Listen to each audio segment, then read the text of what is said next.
Ilara Vance realized something was terribly wrong the moment she saw the bluish light glowing across her bedroom ceiling. It was the kind of cold, sharp light that didn't belong in a home at 1 in the morning, and it sliced across her eyelids until she blinked awake. She turned on her side, expecting to see her husband Rowan sleeping beside her. Instead, his side of the bed was empty, the blanket thrown back as if he'd left suddenly. A chill crawled over her skin, not just from the draft slipping through the old window, but from the silence. Thick, hollow, unnatural. Their shepherd dog, Rune, usually barked if Rowan moved around this late, but tonight Rune lay curled at the foot of the bed, ears flat, eyes half open, watching the hallway like something out there frightened him.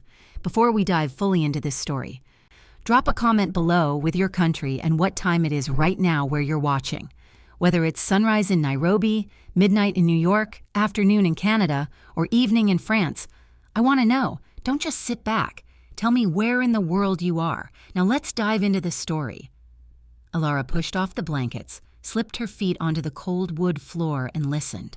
From the living room came the faint tapping of keys. Then suddenly, nothing. Just stillness. The strange blue glow pulsed again, lighting up the hallway wall. Ilara's heart tightened. Rowan never used the computer at night. Not anymore. Not after everything they'd gone through this past year. She pulled on her robe and stepped into the hallway, each footstep soft yet unnervingly loud in the quiet. The living room smelled faintly of burned coffee, as if Rowan had made some hours ago and forgotten about it. When she rounded the corner, she froze. Rowan was slumped in his desk chair, head tilted back, mouth slightly open, breathing slow and heavy. The deep, heavy sleep of someone utterly exhausted. But the computer screen? That was what crushed the air from her lungs. It wasn't spreadsheets from his architectural firm. It wasn't photos of their daughter, Lila. No, it was a message thread, one she'd never seen before, open and glowing like a wound on the screen. At the top, in bold letters, confirmation of payment received. Ilara's stomach dropped. Beneath it, dozens of unread messages. Her hands trembled as she stepped closer, barely breathing. She wasn't the type to spy or snoop. She wasn't. But the way Rowan looked lately, the long hours, the secret phone calls, the drained expression he tried to hide, had built a quiet storm inside her. And now, with the screen right there in front of her, the storm cracked open.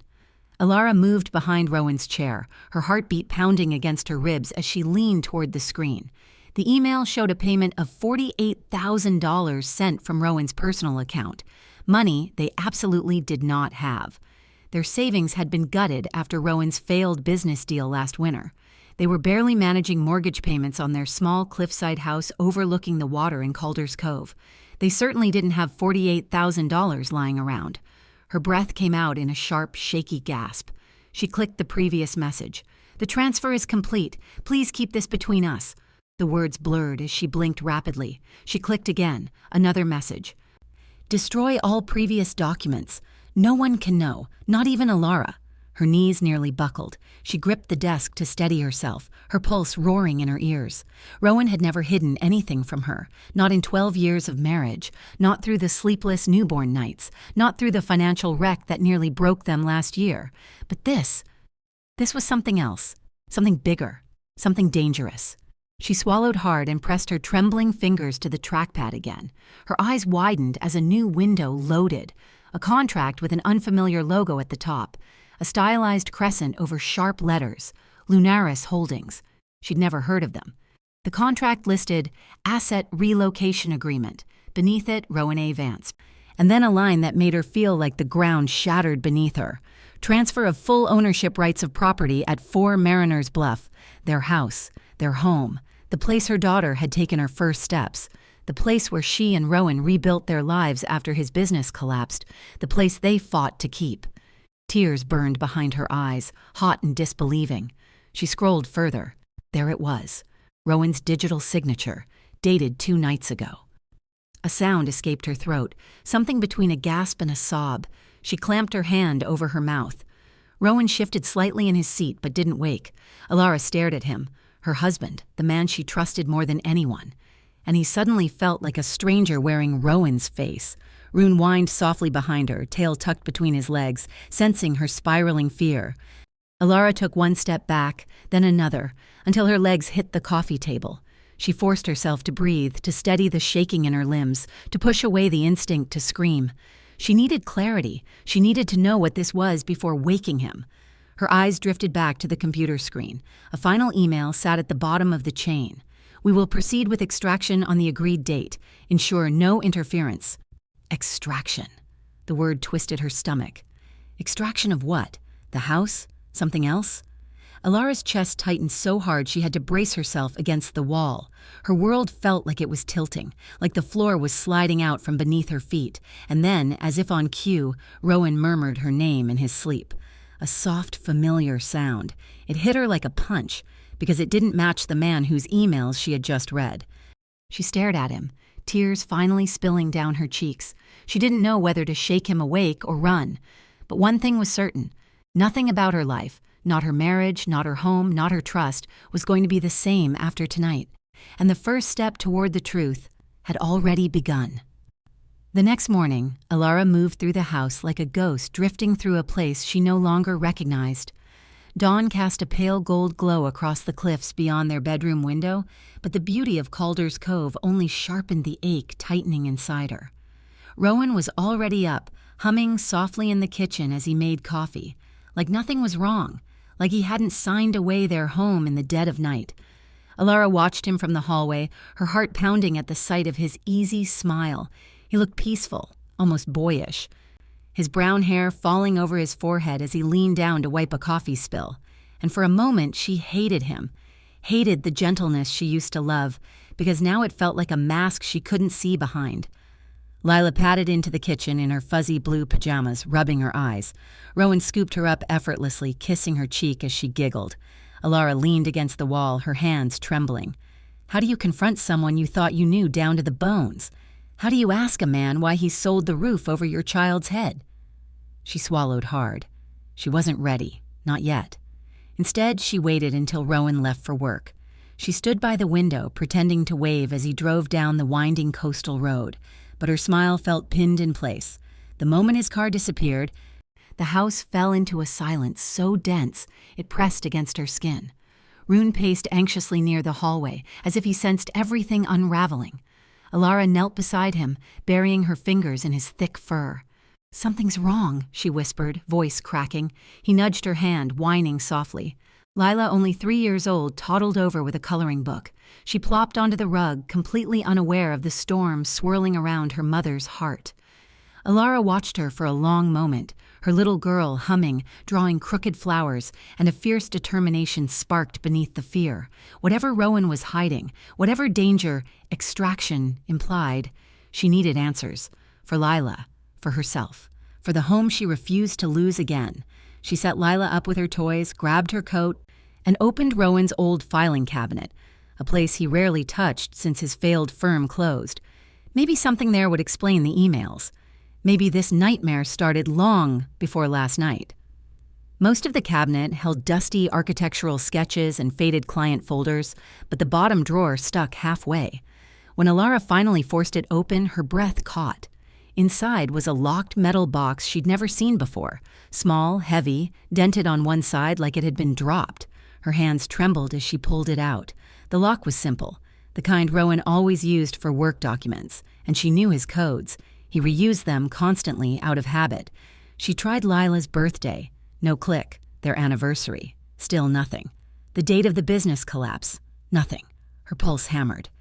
She tried the date Rowan's father died, a day that shattered him so deeply he still couldn't talk about it without his voice breaking.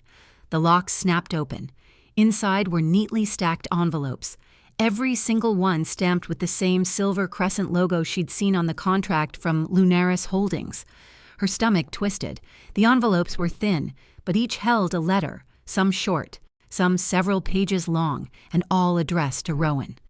Alara sank onto the couch, pulling the first one out. Her throat went dry when she read the opening line. "Your father's debt is now yours to settle." Alara felt the room tilt as she read further.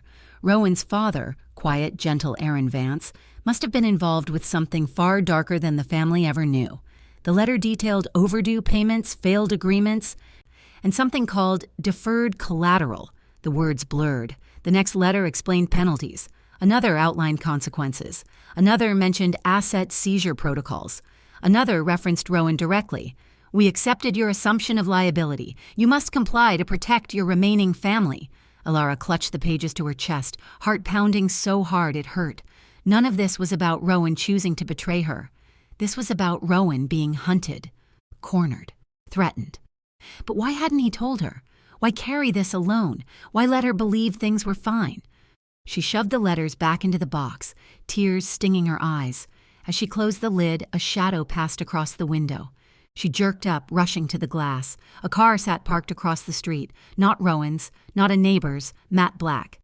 Windows tinted so dark she couldn't see inside. A chill crawled up her spine. Had it been there earlier? Or were they watching the house? Alara stepped back, her breath catching in her throat. The car's engine was off, but she could feel eyes on her, like cold fingertips brushing her skin. Rune growled low, ears pinned flat, his gaze locked on the dark car. Lila continued humming softly, unaware of danger tightening around them.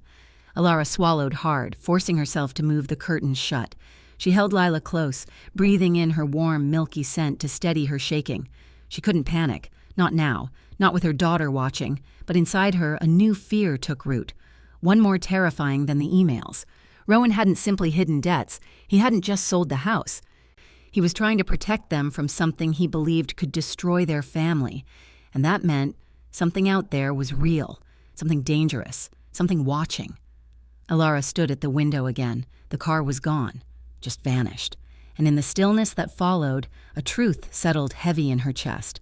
Rowan wasn't the only one keeping secrets anymore. She was too.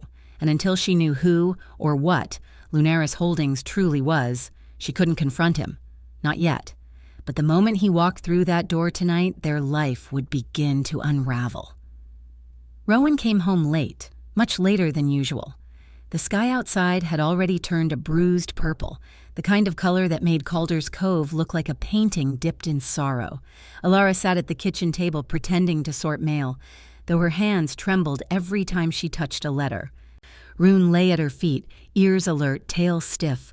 When Rowan walked through the door, he carried exhaustion in his shoulders, his movements heavy, as if the weight of the world hung from his coat collar. "Long day," he murmured, leaning down to kiss her cheek. She flinched. It was tiny, barely noticeable, but Rowan's eyes flickered with confusion. Guilt pinched at her chest, but she forced a steady smile. "I saved dinner for you," she said softly, sliding a warm plate his way. Lila toddled into his arms, babbling happily, unaware of the tension threading every corner of the room. Rowan held her tight, his face buried in her hair longer than usual, as if drawing strength. Watching them should have comforted Alara. Instead, it twisted something inside her, because she knew something he didn't know she knew. And the silence between them felt sharp enough to cut skin. Throughout dinner, Rowan avoided eye contact. He laughed when Lila smeared mashed potatoes across her cheeks, but the laugh was wrong, thin, stretched. Every now and then he glanced toward the window, his jaw tightening. Alara followed his gaze but saw nothing except darkness and the reflection of their small family sitting at the table, pretending everything was normal. When Rowan finally stood to wash his plate, Alara watched him closely, the slump of his shoulders, the way he braced one hand against the counter, as if holding himself together. She wanted to ask him everything, about the debt, about Lunaris, about the house, about the threat, but her throat locked up. What if confronting him too soon put them in danger? What if those watching already knew she'd opened the box? She placed Lila in her crib and returned to the kitchen. Rowan hadn't moved. He just stood there, staring at the sink, lost somewhere she couldn't reach. "Rowan," she whispered, stepping closer. He blinked, straightened, and forced a smile. "Everything's fine, Elle." But she heard the tremble beneath his words. Everything was not fine, and the more he tried to pretend, the clearer it became that he was preparing for something painful. Later, after putting Lila to sleep, Rowan carried a folded blanket to the couch. Not to sleep. He always did that when he planned to work late. As he reached for his laptop, Alara felt her pulse spike. He hesitated, glancing toward her. "You're awake," he said. "Couldn't sleep," she replied. They stood in the living room, the dim lamp flickering between them like a nervous heartbeat. Rowan rubbed the back of his neck, eyes darting to the window again. Finally, she asked softly, Rowan, are you in some kind of trouble? His head lifted sharply, fear flashing across his face before he smothered it. No, nothing like that. But the lie hung heavy in the air. He swallowed hard. Elle, I'm just tired. Things at the office are complicated. Alara stepped closer. You can tell me anything. Rowan's eyes softened with the ache of someone dying to confess, but terrified to do so. For a moment, she thought he would tell her everything. But then a distant car engine revved outside. Rowan flinched. Actually flinched. He grabbed his laptop quickly and whispered, I'm going to bed. He didn't look back. And Alara realized the man she married was unraveling from the inside. When Rowan disappeared into their room, Alara waited until she heard the shower running. Then she moved to the window, the cold glass numbing her fingertips. The street outside was silent except for a soft breeze rustling through the cedar trees. But that didn't comfort her. She felt watched, studied, like unseen eyes sat just beyond the shadows. She closed the curtains and crept into Rowan's makeshift home office. His briefcase lay beside the desk. She hesitated only a moment before opening it. Inside were normal things, pens, blueprints, a water bottle, but beneath a stack of papers was something that made her knees wobble. A burner phone. Black, unmarked, no scratches, no contacts except a single number saved under the name LH. Her pulse quickened. She clicked the message history. Only one phrase repeated over and over for months. Status, and Rowan's replies. Soon. Working on it. I'll deliver. Alara covered her mouth, choking on a sob. This wasn't small. This wasn't just debt. This was control, pressure, coercion. Whoever LH was, they had Rowan trapped like an animal caught in a snare, and he was breaking apart trying to hide it. From her, from Lila, from everyone. She shoved the phone back, her hands trembling uncontrollably. She felt sick, betrayed, terrified. But beneath that, something else flickered. Resolve. If Rowan wouldn't tell her the truth, she would find it herself. She squared her shoulders and reached for the metal box again. One last letter caught her eye, one she hadn't read. Its edge stuck out slightly, as if it had been handled more than the others. She unfolded it carefully. The message was short but devastating. Your father failed us. You will not. You have until the extraction date to comply. If you resist, we move to phase 2. Your wife and child will be the first to pay. Alara's vision blurred as terror clawed at her lungs. This wasn't just financial. This was violent, real, a threat carved into paper. She pressed the letter against her chest, tears spilling down her cheeks as she whispered, Rowan, what have you gotten us into? But he wasn't the only one in danger now. They all were. And as she stood shaking in the dark room, Alara knew the truth with chilling clarity. The extraction wasn't about the house. It was about ownership, control, maybe even lives. And it was coming for them soon. Alara barely slept.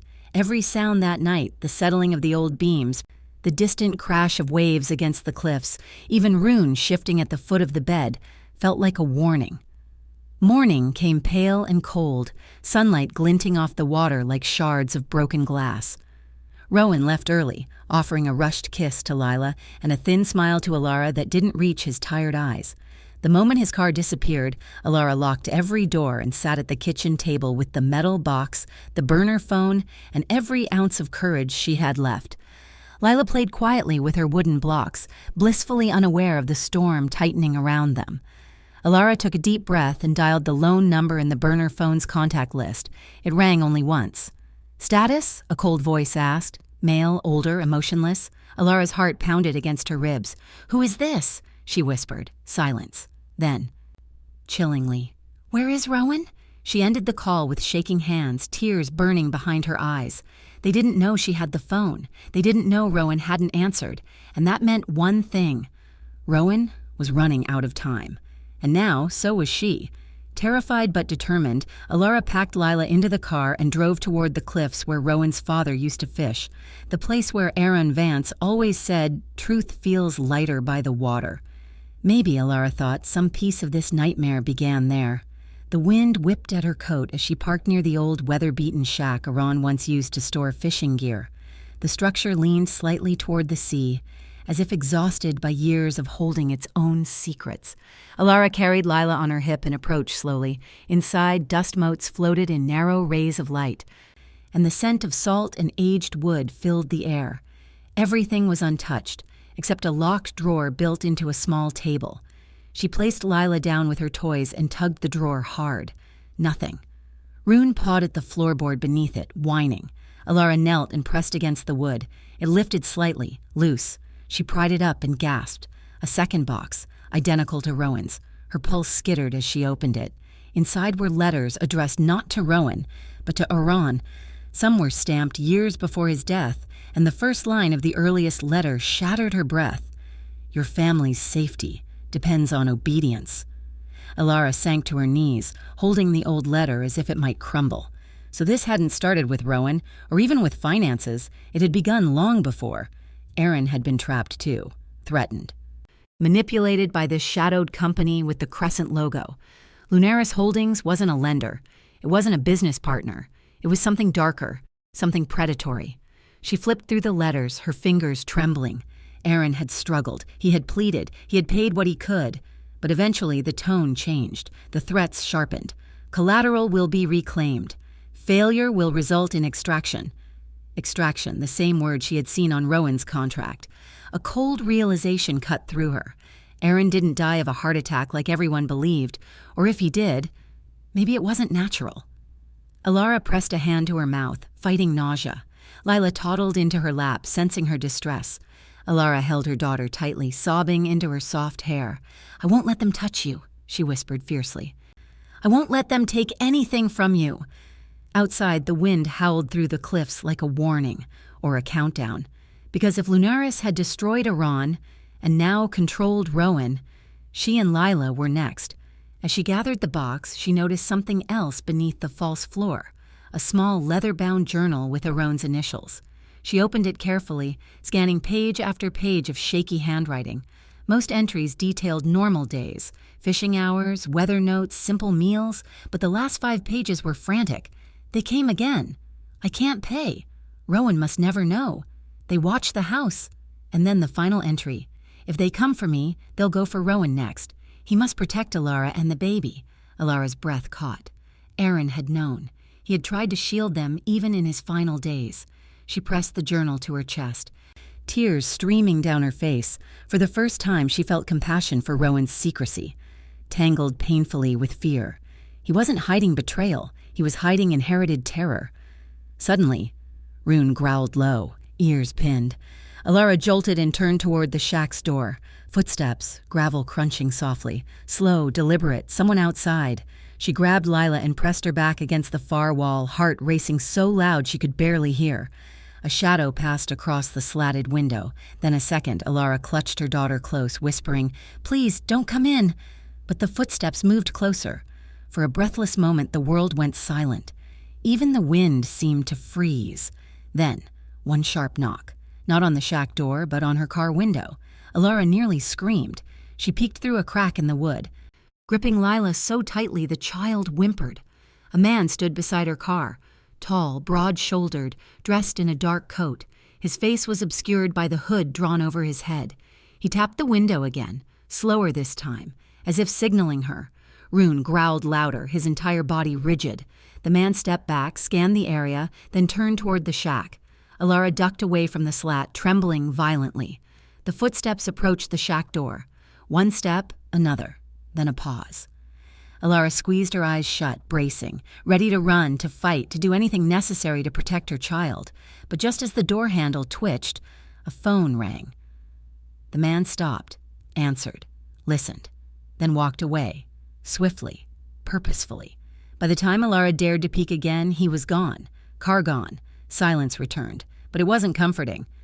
Because now she knew, without a doubt, they were being watched. And Lunaris wasn't done with them, not even close. By the time Alara returned home, dusk had seeped across the cliffs like a slow-moving bruise.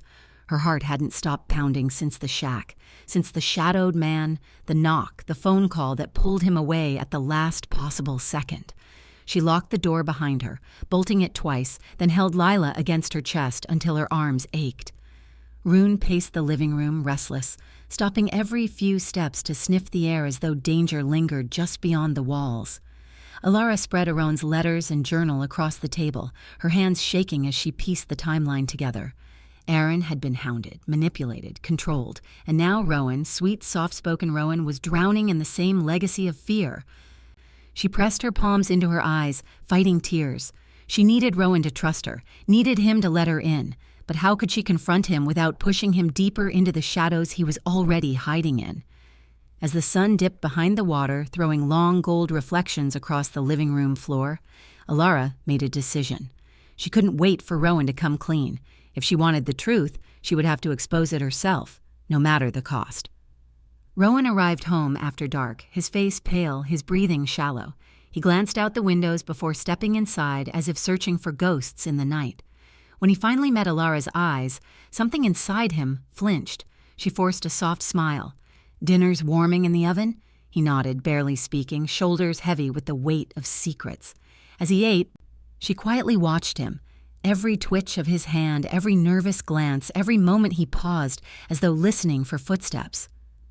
After tucking Lila into bed, Rowan sank onto the couch and rubbed his temples. "I'm sorry I've been distant," he whispered. Alara sat beside him, her breath catching. "Rowan, look at me." He did. And the fear in his eyes nearly shattered her. "Whatever this is," she said gently, "you're not alone." Rowan's mouth trembled. For a moment he looked like he might break open and tell her everything. But then, his phone buzzed. A number he didn't recognize. He stared at the screen, dread rippling across his face. Without a word, he silenced it, stood and walked into the hallway. The moment he disappeared, Alara felt her resolve harden. He wasn't going to tell her, not on his own, and time was running out. After Rowan fell asleep, this time in their bed, exhaustion carving shadows beneath his eyes, Alara slipped quietly into the living room. She powered his laptop on. The password glowed in her mind from the night before. Her hands trembled as she logged in. The email thread from Lunaris was still open. New messages. She clicked the most recent one. Final notice. Extraction proceeds at dawn. Her breath stilled. Dawn. Tomorrow morning. She scrolled down. Another message, time-stamped only an hour earlier. Failure to comply initiates Phase 2. Your wife and child will be secured first. The room spun. Her body went cold. They weren't threatening anymore. They were promising.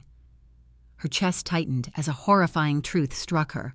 Rowan hadn't told her because he believed keeping her ignorant would protect her, but his silence was killing them. Alara covered her mouth, forcing herself not to cry. She looked toward the bedroom where Rowan slept, guilt tugging at her heart. She wanted to wake him, shake him, hold him. But first, she needed answers he was too afraid to give. She needed to know what they wanted, and why dawn was the deadline, and deep down she feared she already knew. Determined, Alara grabbed the metal box and Aaron's journal, spread them across the rug, and studied every detail again. One phrase repeated throughout Aaron's final entries: "The property is the key." Property. For years she had assumed he meant the cliffside house, but what if it wasn't the house itself?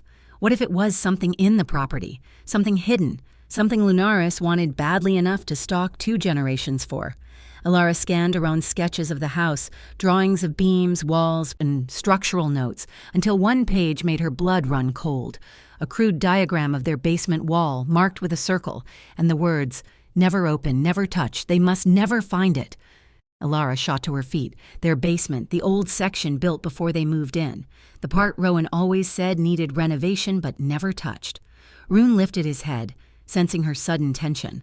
Heart pounding, Alara carried a flashlight and crept downstairs. The air grew colder with each step. Dust coated everything, and then she saw it. The wall from Aaron's sketch. Older stone than the rest. Mortar discolored, slightly hollow.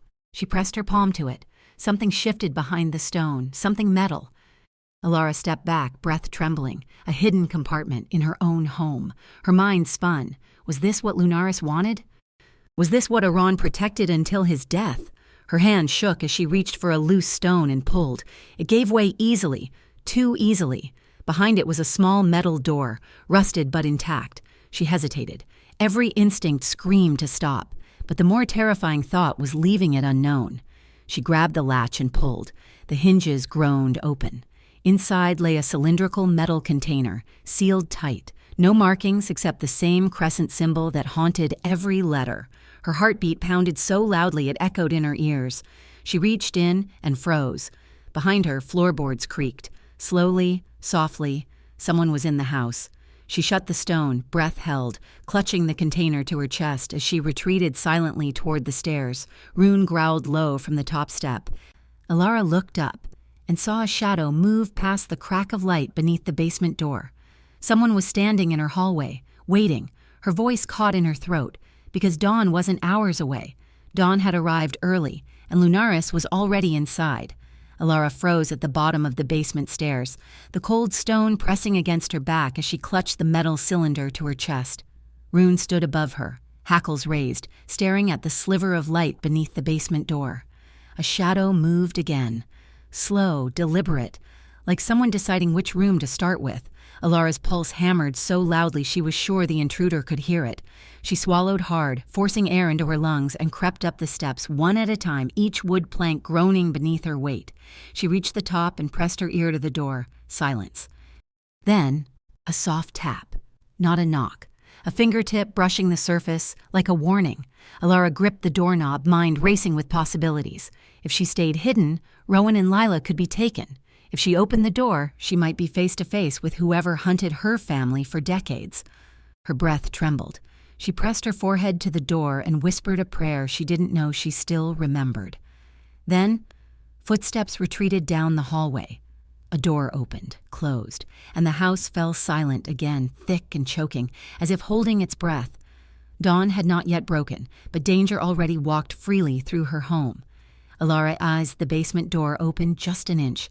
The hallway was empty, washed in pale moonlight streaming through the windows. Rune slipped out first, nose low, tail stiff, scanning the shadows. Alara followed. The cold metal container tucked beneath her sweater. She checked the bedrooms. Lila slept peacefully, tiny fingers curled around her blanket.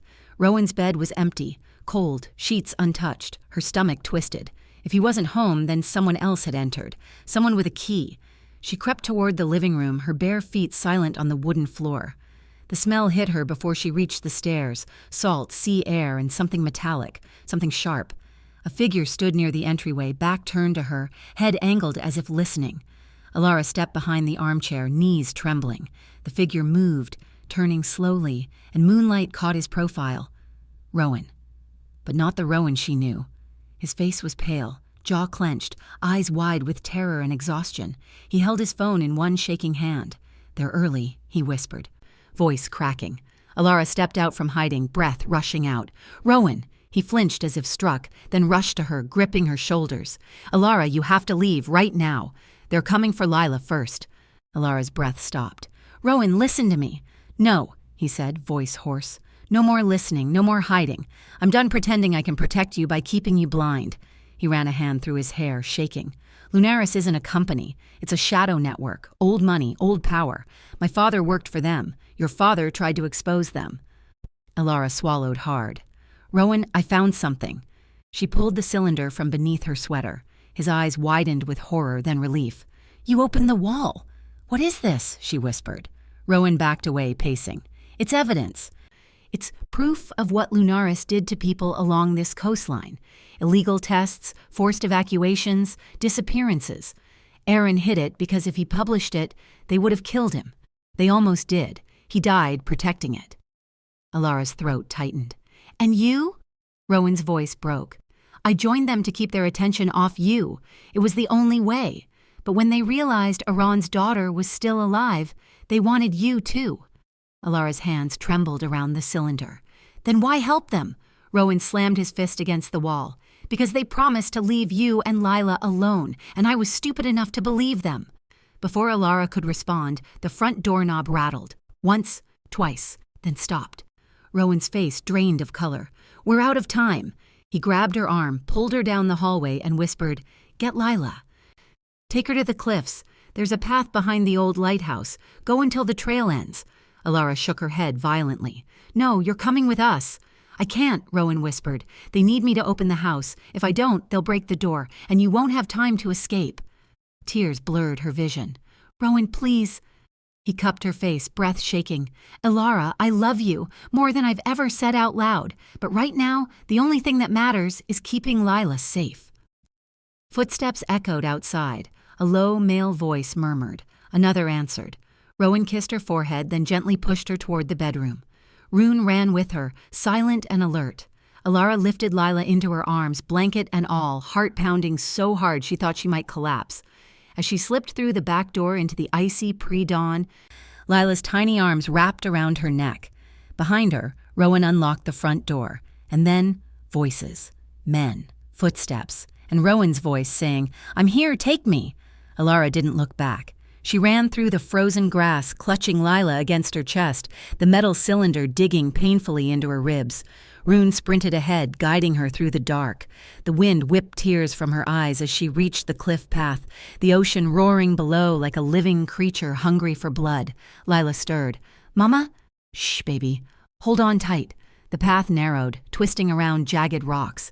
Behind her, the house lit up with flashlights, shadows moving across windows. She heard shouting, a crash, a man yelling Rowan's name. Fear sliced through her like a blade. She pushed herself faster. The lighthouse loomed ahead, its dark tower rising like a warning finger pointing to the sky. But something was wrong. Rune stopped, growled. Alara's breath caught as a tall figure stepped out from behind the lighthouse wall. A woman. Long, dark coat, hair pulled tight, and eyes that gleamed with cold intelligence. "Alara," her voice was smooth, confident, terrifying. "You have something that belongs to us." Alara held Lila tighter. Rune snarled. The woman extended one hand, calm as a serpent. "Give me the cylinder, and your child stays unharmed."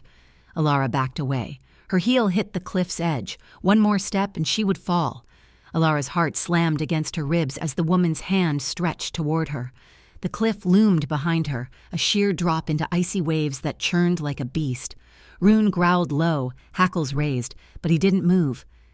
Alara pressed Lila tighter, her mind racing for a plan. Then a memory surfaced. Her father's words from years ago. "The truth is your shield. It always protects those you love." She took a trembling breath and held the cylinder aloft. "I will not give it to you," she said, voice sharp, surprising even herself. The woman's eyes narrowed. "Then the child dies." Alara swallowed. "Do it." The words rang hollow, but she forced them out. Silence stretched, tense and suffocating. Then from behind the shadows, Rowan emerged, holding an old rusted flare. "Step back," he commanded. The woman's gaze flicked to him, calculating. "Rowan," Alara whispered, relief mingled with fear. He nodded once, eyes steely. Together they advanced, the cylinder a barrier between them and the shadowy figure. The wind tore at their clothes. The ocean's roar filling the silence with urgency. The sun began to rise, painting the sky in streaks of orange and crimson, and with it something shifted in the air. A promise that the night's terror was ending, and that the truth, at last, could claim its victory. The woman's hand dropped slightly, a flicker of doubt in her eyes. Rowan took a careful step forward, keeping his voice calm, deliberate. "We know who you are, and we know what Lunaris did. You can threaten us, but you cannot undo the truth." Alara's hand shook, but she felt a strange calm begin to settle in her chest. She realized the cylinder wasn't just evidence. It was the weight of lies lifted from generations, the proof that her father's warnings weren't in vain. The woman's coat flared in the wind as she stepped closer, a predator testing her prey. "Do you really think your little truths can stop us?" she hissed. "They've tried to bury it for decades." "Not anymore," Alara said firmly. Rowan's eyes met hers, fierce and unwavering. "People will know. The world will know. You've lost your leverage. The lies end today." For the first time in months, Alara felt her power return. Fear still lingered in her chest, but it was tempered by determination. She held Lila close, and for the first time, she felt a clarity that had been missing. The clarity that comes when you choose courage over submission, truth over terror. A whistle pierced the air. Lights flashed from the cliffs behind them. Men in dark jackets, heavy boots crunching against the stones, emerged from the shadows. The woman's face paled. "Back up," she spat, anger and panic flickering together. Rowan grabbed Alara's hand and pulled her toward the path winding around the lighthouse. Rune bounded ahead, barking and snarling, cutting off anyone attempting to follow. The ocean thrashed violently against the rocks below, waves exploding like fury incarnate. Lila clung to Alara, silent now, her small body trusting the protection of her mother. Rowan's pace was quick, urgent, but careful. Every step carried them further from the house, further from danger, and closer to a future they had almost lost. Behind them, the shadow woman hesitated. The men she had sent advanced, but the law had already intercepted them, anonymously tipped off by Rowan's old allies who had been watching. Panic spread across her face. She realized that the threats she had wielded with such confidence were collapsing. And then, as they reached the edge of the forest beyond the cliffs, Rowan whispered, "We're safe, for now." Weeks later, the story had spread. Lunaris's shadow network, the lies and disappearances, the secret experiments, they were all exposed. Newspapers, social media, and broadcasts carried the truth. The cylinder became a symbol, a testament to courage and resilience. Alara returned home to a small sunlit apartment by the harbor, the scent of salt water and wind filling every corner. Lila ran barefoot across the wooden floors, laughing, her voice echoing like music. Rowan stood behind Alara, hands resting on her shoulders. "We did it," he whispered. "Together." Alara turned, seeing him fully for the first time in weeks. The man who had faltered, who had hidden behind fear, but who had now chosen courage and honesty. She smiled, a slow, deep smile that carried relief, love, and the weight of battles won. It wasn't perfect. Trust had been tested, scars were visible, and the shadows of the past still lingered at the edges of their lives. But for the first time, the horizon seemed clear, and the future was theirs to shape. Love wasn't just emotion, it was action, courage, and honesty. One evening, Alara and Rowan stood at the cliff's edge, watching the sunset bleed into the ocean. Lila sat between them, drawing pictures of the lighthouse and the path they had taken. Alara breathed deeply, the wind tangling her hair, the horizon vast and forgiving. "Do you ever think about how close we came to losing everything?" she asked. Rowan nodded, his hand brushing hers. "Every day, but I also know we found something stronger than fear." Alara squeezed Lila's hand, then Rowan's. "Truth," she said softly. "Love and courage." They watched the sky darken, stars emerging one by one, and for the first time in years, the world felt safe, honest, and alive. The shadows of Lunaris might linger somewhere, but in their hearts, nothing could break the bond they had forged through terror, revelation, and choice. Alara realized that life wasn't about avoiding danger, betrayal, or heartbreak. It was about standing, even when the world tried to push you down. And they had stood, together. And so, as the lighthouse's light spun across the dark water, they returned home, hand in hand, ready to rebuild, ready to live, and ready to protect the family they had almost lost but now would never let go. I'm really glad you're here and that I could share my story with you. If you liked it, show me by liking the video and subscribing to my channel. Let's see how many of us there are. Write in the comments which city you're watching from and what time it is. I'm so curious to know where all you wonderful people are tuning in from. I share new life stories for you every single day. And now 2 of my most popular stories will pop up on the screen so you can choose what to watch next.